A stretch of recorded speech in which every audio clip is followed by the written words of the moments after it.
नमस्कार, मैं हूं ज्ञानेंद्र मिश्रा और आप देख रहे हैं शेर आजमी न्यूज। सबसे तेज और सबसे सटीक खबर देखने के लिए बने रहिए शेर आजमी न्यूज के साथ। अब खबर विस्तार से। पीछे एक आवाज नहीं है। हमारे इलाहाबाद विश्वविद्यालय के सीनियर पूर्व मंत्री आदरणीय राम सिंह विश्वकर्मा जी का मैं धन्यवाद दूंगा कि उन्होंने आप सबसे भेंट का मुझे मौका दिया और आप सबका आभार व्यक्त करता हूं कि मैं विलम्ब भी था, उसके बावजूद आप सब रुके। जहां तक मैं समझता हूं आजमगढ़ के पत्रकार बंधु, आप लोगों ने हमेशा आजमगढ़ को, आजमगढ़ की सोच को देश और दुनिया में फैलाने का बहुत काम किया है। और हम समाजवादियों की बात को, हमारी समाजवादी पार्टी की चिंता को, हमारे लीडर आदरणीय अखिलेश यादव जी की चिंता को, हमारे नेता आदरणीय नेताजी की सोच को फैलाने में भी आप सबने बड़ा योगदान दिया। उसके लिए मैं हृदय से आप सबका आभार व्यक्त करता हूँ। जहाँ तक आज देश काल और परिस्थितियाँ हैं, मैं कह सकता हूँ कि आज देश और प्रदेश की सरकारें निश्चित तौर पर जन विरोधी लगातार नीतियाँ चला रही हैं और उन नीतियों के खिलाफ जहाँ हम विपक्षी राजनीतिक दलों की, समाजवादी पार्टी की जिम्मेदारी और हम लोग पूरा कर रहे हैं, वहीं कहीं ना कहीं मीडिया के हमारे बहुत सारे साथी हैं जो देश के लोकतंत्र को बचाने में अपना महत्वपूर्ण योगदान दे रहे हैं। ऐसे साथियों का मैं हृदय से धन्यवाद देता हूँ। जहाँ तक आजमगढ़ का ये चुनाव, जो आदरणीय अखिलेश यादव जी, हमारे राष्ट्रीय अध्यक्ष जी को उत्तर प्रदेश के विधानसभा में नेता प्रतिपक्ष रहने के कारण रिक्त हुई है, क्योंकि उत्तर प्रदेश के जनमानस की भावना थी कि भारतीय जनता पार्टी की जन विरोधी नीति के खिलाफ विधानसभा के अंदर एक बहुत मजबूत विपक्ष रहे और उस भावना का सम्मान करते हुए आजमगढ़ के लोगों के बीच में उन्होंने आके बात की थी। आजमगढ़ के लोगों ने भी अपनी इच्छा जाहिर की थी कि उत्तर प्रदेश की जनता को न्याय दिलाने का कोई माध्यम और रास्ता था तो आदरणीय अखिलेश यादव जी का विधानसभा में रहना बहुत आवश्यक था, जिसकी वजह से उन्होंने इस संसदीय क्षेत्र से उन्हें इस्तीफा देना पड़ा आप सबकी सहमति से। और पार्टी ने, आदरणीय राष्ट्रीय अध्यक्ष जी ने, हमारी स्थानीय लीडरशिप ने मुझे मौका दिया है और भेजा है आपकी सेवा में, तो मैं अपने को बहुत सौभाग्यशाली समझता हूँ। और मैं समझता हूँ मैं ही नहीं, शायद हर समाजवादी सोच और चिंतन वाला व्यक्ति आजमगढ़ जैसे लोगों के बीच में, आजमगढ़ की जो जनता है, आजमगढ़ के लोगों की जो विचारधारा है, सोच है, यहाँ के लोगों का जो क्रांतिकारी तेवर है, उन लोगों की सेवा करने में अपने को धन्य और गौरवान्वित महसूस करेगा। मैं अपने को भाग्यशाली मानता हूँ कि पार्टी ने, आदरणीय राष्ट्रीय अध्यक्ष जी ने मुझे इस काबिल समझा और आपके बीच आने का मौका दिया। मैं इस मौके पर आपको भरोसा दिलाना चाहता हूँ कि आदरणीय राष्ट्रीय अध्यक्ष जी ने जो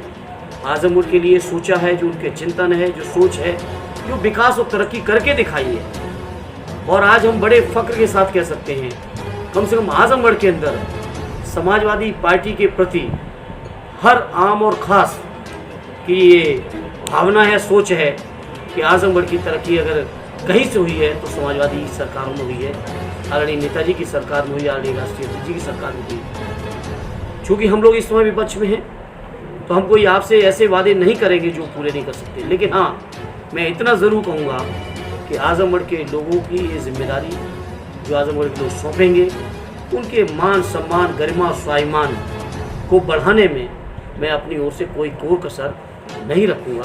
चाहे यहाँ के लोगों के जनहित के मुद्दे हों, अभी मैं मिल के आया टेवा के साथियों की समस्या तो मैं देख के आ रहा हूँ, शिक्षकों की अलग परेशानियाँ हैं, नौजवान साथियों को अलग बेरोजगारी का सामना करना पड़ रहा है, पेपर लीक हो जा रहे हैं, परीक्षाएं टल जा रही हैं, नौजवान ओवरेज हो जा रहे हैं। ये बीजेपी के लोग जो घोषणाएं करते घूम रहे थे कि हर साल हम करोड़ों नौजवानों को रोजगार देंगे, मैं समझता हूँ देश में सबसे ज़्यादा बेरोजगारी भारतीय जनता पार्टी कार्यकाल में है। इन नौजवानों की जो आवाज़ है, हमारे किसानों की जो दुर्दशा है, हमारे किसानों के हाल क्या, 2022 में आमदनी दूनी होगी।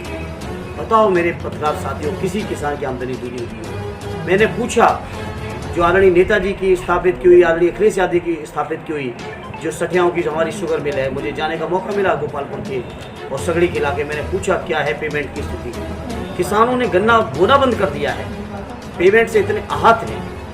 तो ये हालत कर दी है देश के किसानों की, नौजवानों की, समाज की। तो इस मौके पर मैं इतना ही कह सकता हूँ कि आजमगढ़ के लोग से मैं अपील करूँगा, प्रार्थना करूँगा, मुझे मौका दें, और जब मौका देंगे तो उनकी आवाज़, उनकी समस्याओं को बहुत गंभीरता और जिम्मेदारी और मजबूती के साथ बुलंद करने का काम करूंगा, ये मैं भरोसा देना चाहता हूँ। अब तक जनता के बीच आप में क्या समस्या थी जनता की? जनता की समस्याएं हैं पिछले 5 सालों से, जब से भारतीय जनता पार्टी की सरकार बनी है, आजमगढ़ जिला पूरी तरह उपेक्षित है।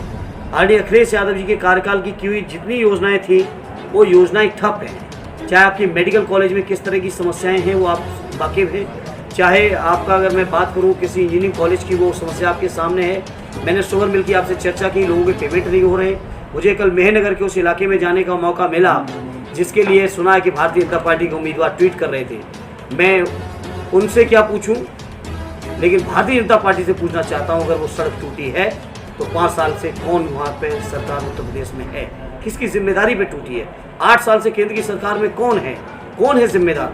इस तरह से हर समस्या की जिम्मेदारी, हर समस्या की जड़ भारतीय जनता पार्टी ने पैदा की है। आजमगढ़ के विधायक क्या कर रहे हैं? अगर सड़क खराब है तो विधायक बिल्कुल जो विधायक की जिम्मेदारी है और जो विधायक को हक मिला है जनता ने, विधायक ने जनता ने जो मौका दिया है, मुझे खुशी है कि हमारी पहली बार की चुनी विधायक पूजा सरोज जी ने सदन के पहले सत्र में ही अपनी आवाज को बुलंद करने का काम किया है। ये समाजवादी लोग अपनी जिम्मेदारी को बहुत ईमानदारी से, बहुत कर्तव्य निष्ठा से निभाने का प्रयास करें। सर, बीजेपी प्रत्याशी ने थाना अध्यक्ष को धमकी भरे शब्दों में कहा कि अगर कुछ नहीं होगा तो हम बीजेपी की बात कर रहे हैं। ये क्या कहा था कि निर्वाचन कहा था? बिल्कुल ये घमंड बोल रहा है, ये घमंड बोल रहा है। और प्रशासन को समझना चाहिए कि निष्पक्ष चुनाव आचार संहिता का पालन कैसे संभव है और कैसे करना है। मुझे उम्मीद है कि प्रशासन के जिम्मेदार लोग इन चीज़ों को समझेंगे और इस तरह की धमकियों के कोई धमकने वाला नहीं होगा, मैं उम्मीद करता हूँ और यही मेरी अपेक्षा है। आप लड़ रहे हैं लेकिन अभी भी दिनेश लाल यादव, अखिलेश यादव पर ही हमलावर है, तो इसके पीछे क्या सोचते हैं? नहीं, वो जो करना चाहे बोले, उसकी कोई चिंता नहीं है, क्योंकि आजमगढ़ के लोग हर चीज़ जानते हैं। मैं तो सौभाग्यशाली हूँ कि इतने जागरूक और राजनीतिक तौर पे इतना बेहतर फैसला, जो मैं समझता हूँ आजमगढ़ के लोग जो फैसला लेते हैं, कहीं ना कहीं उसी फैसले पे समय के साथ देश की राजनीति भी परिवर्तित होती है। ये आजमगढ़ के लोगों का त्यौहार है। सर, इस तरह की बातें आ रही हैं, क्या लग रहा है आपको कि निष्पक्ष चुनाव होने की संभावना है?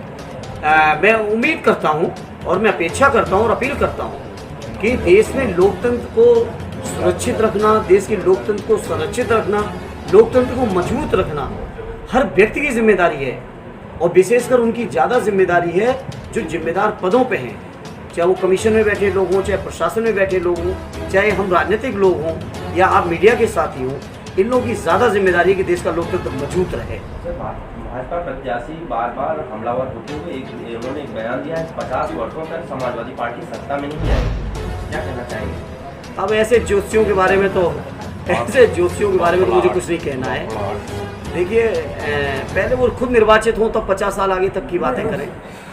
सर, निर्वाचित हूँ। सर, आजमगढ़ की जनता कोरोना काल में और बाढ़ में दोनों में सांसद जी नहीं आए आजमगढ़, क्या विश्वास कर रहे हैं कि अखिलेश यादव जी, आदरणीय अखिलेश यादव जी, आदरणीय नेताजी और हमारे सब समाजवादी नेता, विधायकगण, हमारे सीनियर लीडर, सारे लोग लगे रहे। एक एक व्यक्ति से फोन पर संपर्क था। अगर कोरोना काल की बात करें तो आदरणीय राष्ट्रीय अध्यक्ष जी देश के पहले नेता जिन्होंने अपनी नीति से सीधा 1 करोड़ रुपया भेजा। और हमारे जितने उस समय के जनप्रतिनिधि थे, हर जनप्रतिनिधि ने अपनी विधायक निधि या जो भी उनके पास व्यवस्थाएं थी, उन सभी व्यवस्थाओं से आजमगढ़ के लोगों की सेवा की। और यही कारण है कि कोरोना काल के बाद भी हुए चुनाव में हमारे आजमगढ़ के लोगों ने हमारे जनप्रतिनिधियों का पूरा सम्मान रखा और दसों के दसों आजमगढ़ की जनता कहती है कि यहाँ सांसद जी और लोगों की तेरही में बरही में आते हैं, लेकिन यहाँ की जनता जब पीड़ित होती है तब नहीं आते हैं। नहीं, गलत क्या है? अगर ऐसा होता तो इतना बेहतर परिणाम। देखिए, साँच को आँच कहाँ, तथ्यों पे तो हमें आपको समझना पड़ेगा, तर्क से बात करनी पड़ेगी। देखिए, जहाँ तक सवाल है इस समय का चुनाव, देश के अंदर जो लोग भी गलत टिप्पणी कर रहे हैं, मैं उसकी निंदा करता हूँ और उन पर ठोस कार्रवाई होनी चाहिए।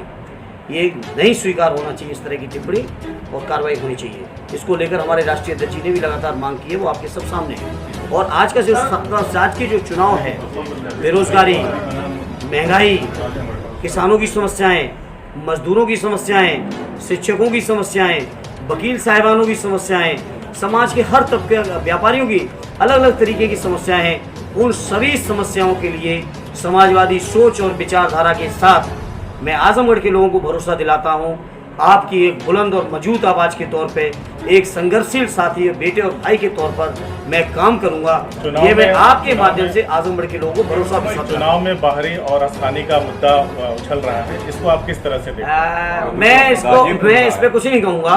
इसका जवाब 23 तारीख को आजमगढ़ के लोग देंगे, ये उन्हीं का अधिकार है। खेल मंत्री कल एक बयान देते हैं गिरीश चंद्र यादव जी की, यहाँ पे जो है भाई परिवार से आजमगढ़ मुक्ति चाहती है।